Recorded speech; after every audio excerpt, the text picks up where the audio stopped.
আনফাকাহু। কিয়ামতের ময়দানের 5 প্রশ্নের 3 এবং 4 নম্বর প্রশ্ন যথাক্রমে আল্লাহ তাআলা 3 নম্বরে বলবেন কোন পথে সম্পদ আয় করেছে। টেন্ডারবাজি করে, চাঁদাবাজি করে, হয় চাঁদা দে নয় জীবন দে, হয় চাঁদা দে নয় কি জীবন দে। গোটা দেশব্যাপী এরকম এক অসুস্থ সংস্কৃতি দেশবাসী বর্তমানে প্রত্যক্ষ করছে। আমার কথা আওয়াজ দিয়ে বলতে হবে, সঠিক না বেঠিক?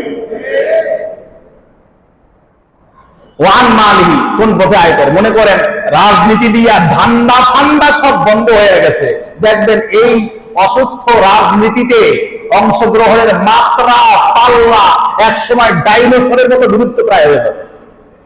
যখন ধান্দা বন্ধ হয়ে যাবে, আয় ইনকাম বন্ধ হয়ে যাবে, আর্নিং সোর্স থাকবে না, মেধাগুলার এখানে কাজে রাখবেন।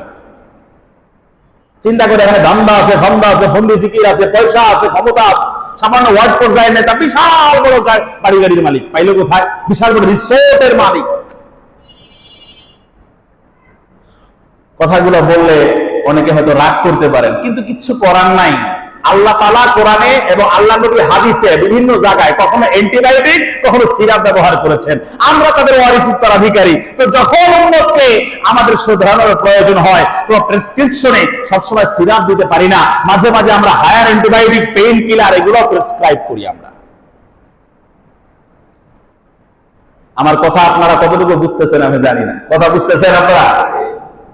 কঠিন হয়ে যাচ্ছে না তো বেশি? ওয়ান মালিহি মিন আইনা তাসাবাহু ওয়া ফিমা আনফাকাহু, কোন পথে আয় করেছে, আবার কোন পথে ব্যয় করেছে, এটারও জবাব দাও। আয় করে যে পথে, ব্যয় করে সে পথে। মনে করেন একজন ট্রাফিক সার্জেন্ট, এর